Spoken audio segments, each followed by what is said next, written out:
Rudolph the red-nosed reindeer had a very shiny nose, and if you ever saw it, you would even say it glows.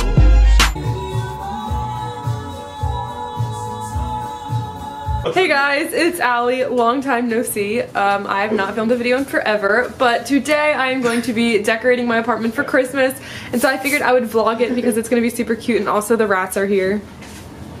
Let's go. So let's just start decorating. That was you. I did something. Can you play the music? Yeah, play music. Oh my gosh. Okay, so I went to Walmart and I got this giant tree. All of the other reindeer used to laugh and call him names. They never let poor Rudolph join in any reindeer game.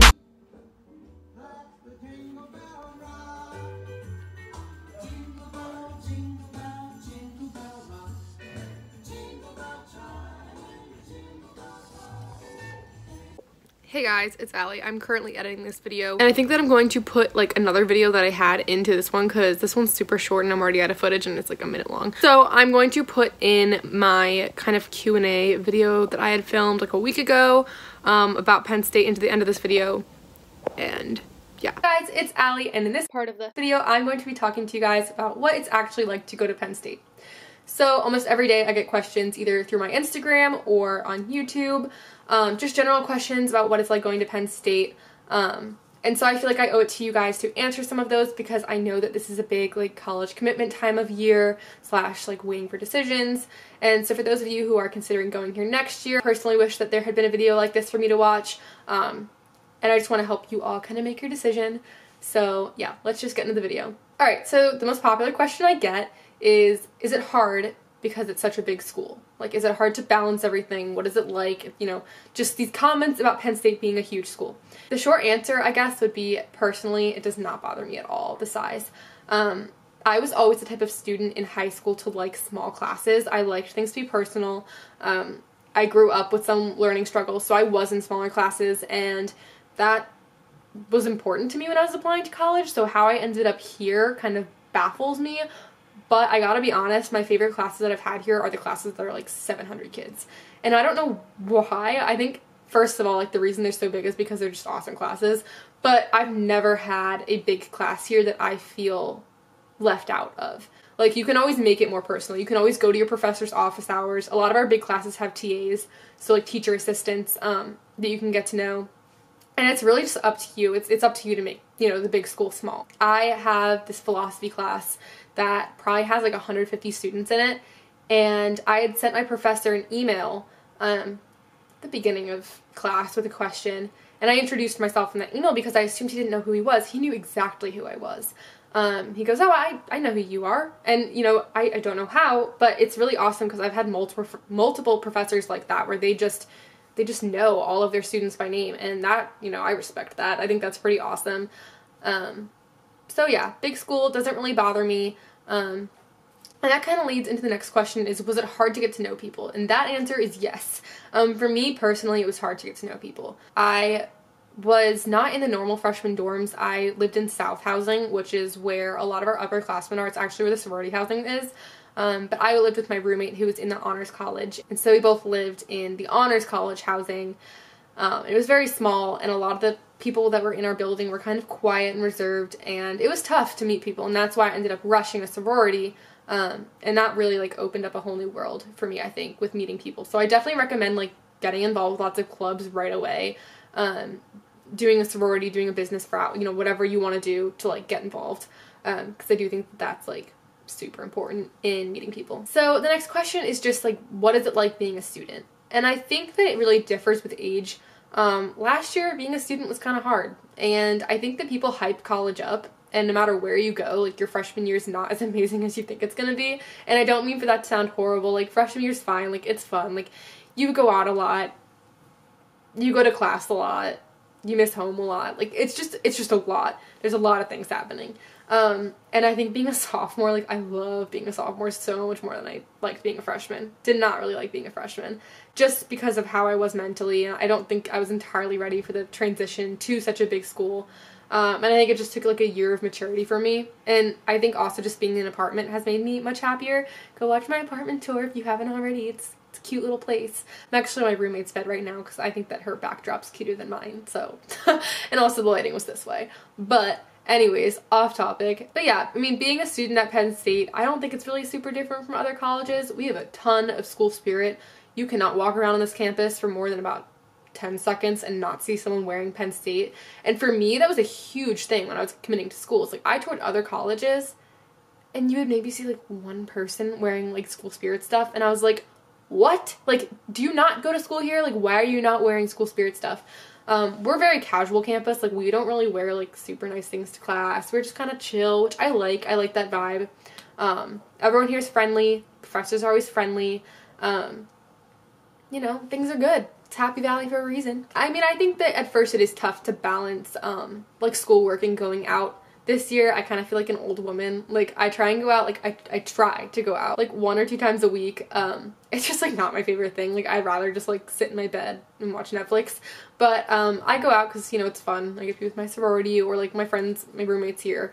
I mean, I just think that being a student here, you'll learn that, like, school pride is so important. And whether it's, you know, school pride of going to the football games or other sporting events, or maybe you're, you know, a student athlete, like, you are going to love this school. And when you're talking about your school, you're gonna be beaming, because that's how everyone is at Penn State. Like, if you are if you're a student at Penn State, if you have parents at Penn State, if you have friends at Penn State, you'll know, like, people who go to Penn State live and breathe Penn State. So just, like, be prepared for that. So that kind of leads into my next question, is, like, why did you decide to rush? How was rush? I actually did an entire video on recruitment, so I recommend that you guys go check that out. I will link it in the description because I think that I've gotten lots of, like, positive feedback on that video saying that it's really helpful.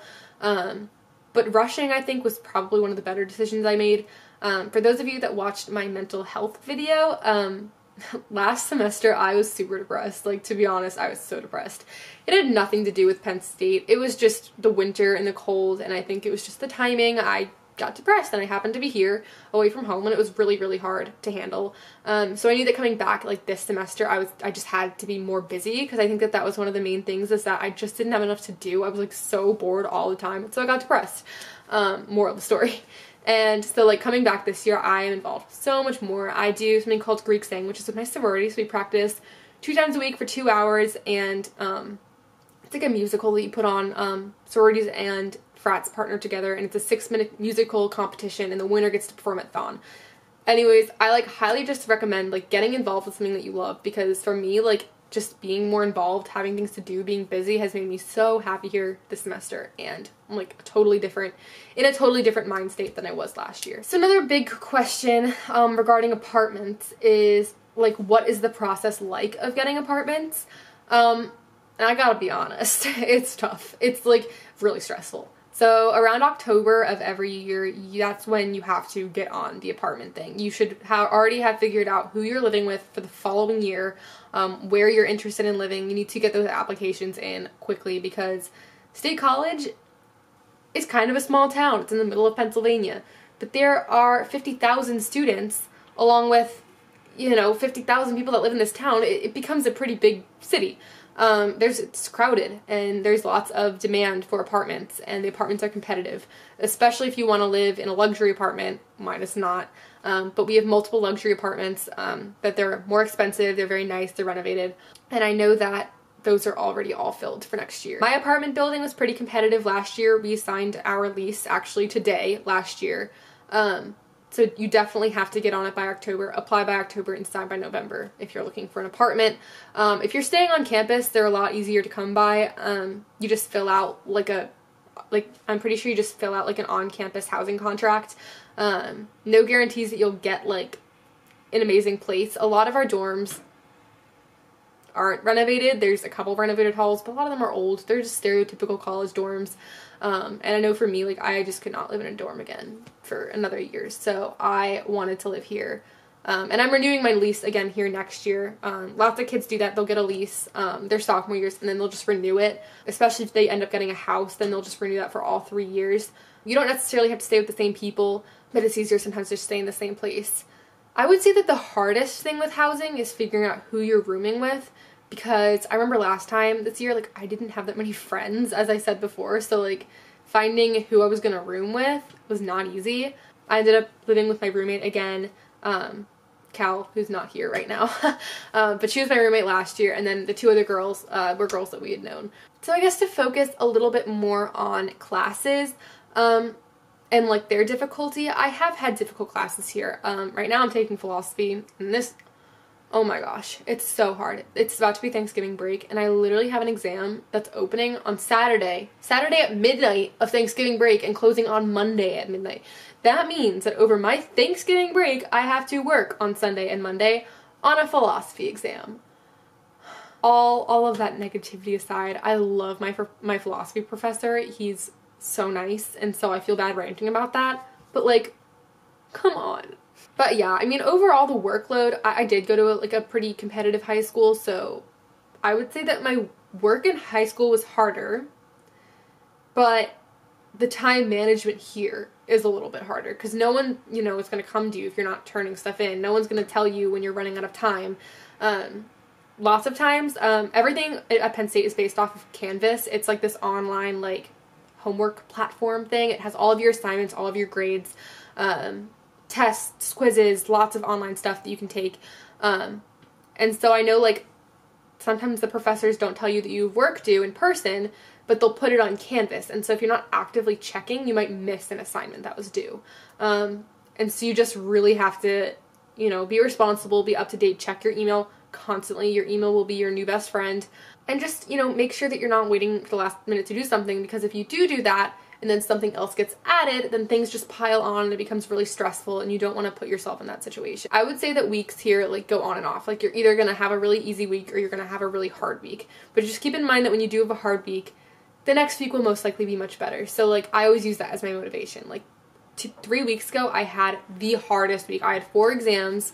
I had an essay due. I had Greek sing, so that was 2 hours, you know, for 2 days a week, which, like, sounds like nothing compared to high school, because, like, high school's like, oh, I go to class from 6 to 3, and then I have track for 3 hours, and then I have dance for an hour, and it's just, like, so stressful. College is not like that. College is like you're dying if you have 2 classes in a day, and then something else on top of that becomes a lot. So, like, yeah, it's easier, but it's time management, you know, you're on your own, so everything's up to you. But even if your classes are difficult, like philosophy, or, you know, I'm taking this really hard psych class right now, like, professors are so willing to work with you. I'm going to be brutally honest with you guys for a second, so I'm sorry parents, and I'm sorry family members that are going to be disappointed in me, but I got a 65 on my first psychology exam, and I lost it. I started crying. I was not feeling good the day I took it. I emailed my professor, like, immediately after, and I was like, I just failed that. I was like, that did not go well. That was horrible on my part. Like, I'm sorry. I literally apologized. I was like, I'm sorry. This professor had me go into his office hours, hands me a stuffed puppy, tells me I look stressed, and then lets me study for literally 3 hours in his office and then retake the exam. So, for full credit, like, he was just gonna fully take the second score, not the average, just fully take the second score. And so I'm not saying that every professor is gonna do that for you, but if you're willing to put yourself out there and be vulnerable and be honest, you know, they want you to do well. Just like, you know, you want to do well. They're not out to get you. They're here to help you. They're teachers. They went to school to be professors for a reason. And a lot of them are young, and a lot of them are, you know, just like us. They were students a couple years ago. Or maybe they're parents and they have kids and they get it. But, like, just try and find that connection, because once you do, like, they really do want to help you. I guess just some final thoughts about being a student at Penn State, because I haven't really updated you guys in a while. Like, lots of the videos that I do on Penn State are, like, days in my life, and you don't actually get to hear me personally talking about it. But Penn State's a very fun school. I will be honest with all of you. Actually, today we had a snow day, so it was a super fun school because I didn't have to go to class. But I've just learned to feel so happy in this place, and for me that's so important because, again, last year I was really depressed. Whether it was being alone for the first time or being confined in a small dorm and being sick all the time in the winter, like, I was not happy. like, to be honest. And I said that in the video. I was not happy. But I made myself a promise that I would come back and I would be happy here. And, like, I've been so happy, which is amazing. And I only say that to reassure you guys because so many people just assume that freshman year is easy, and it is not. It's, like, it's just not great. But, yeah, like, this year, this place just feels like home to me. And I think it's just that it's taken that year. Because when you first get here, you're like, I don't know this place, like, this is unfamiliar, like, I'm getting lost, where's the hub, what's Old Main, you know, like, you don't even know. The first night that I went out here freshman year, I walked to State High, which is the high school, because I thought that I saw a football field, and I thought that I was on campus. It was the high school. So, like, you're unfamiliar with everything, you're getting lost, it's awkward, this is not your home, you feel like you're intruding on other people's place, kind of. It's awkward, but, like, being a sophomore and being here now, like, stick with it for that first year because it's hard, but, like, this place feels like home to me, and I'm, like, at the point where I get sad to leave it. And when I walk into my apartment every day, I'm just like, yay, like, I'm home, like, I feel like a mom coming back to work, and I get to just go, like, chill and be myself. I don't know why I said mom, because I don't know, that was weird, but, like, I just feel, like, so happy when I get home every day, and I love living downtown and just knowing all the shops and all the restaurants and all the people, and it's just really, really awesome. So I love being a student here. If you guys have any personal questions, always reach out to me. I know that this video is kind of general, but I just wanted to address some of those bigger questions, and just talk to you guys in general about what it's like being here, because I love it. I hope you love it. Please come here. It will be the best decision you ever make in your entire life. When you walk into Beaver Stadium for the first time for a football game, you'll probably have tears brought to your eyes because that's how beautiful it is. And at the end of the day, one thing that I've learned about Penn State is we have this thing called our We Are chant, where we say, we are Penn State. And each person kind of has their own individual interpretation about what that means. But for me, it means that, you know, this school, we've had hardships, we've had controversy, but we take those things and we bond together through that, and we become this one unity. And at least for me, that hit me for the first time last year during one of our football games. We did this thing at the end when we sing our alma mater where we all put our arms around each other and we just rock back and forth. And it's like, you don't care about who's next to you. We don't care if we're losing. We don't care if we're winning. It's like we're all here, we're together, and we're going to be strong through whatever challenges we have to face. And I think that that's one of the biggest life lessons and one of the most important things that I looked for in a school. It's a school that loves each other and is strong and powerful. And I think that Penn State really has that. So please come to Penn State and you can hang out with me. Yay! That didn't sound creepy. Alright, I will see you guys in my next video. I love you all. Bye! Also, you guys should really like subscribe and like share this video with all your friends because I'm trying to make money so I can go to Italy in February, a random trip. I can explain that in another video. But yeah, I don't make very much money off of YouTube, but like any dollar helps. So I love you all. Bye.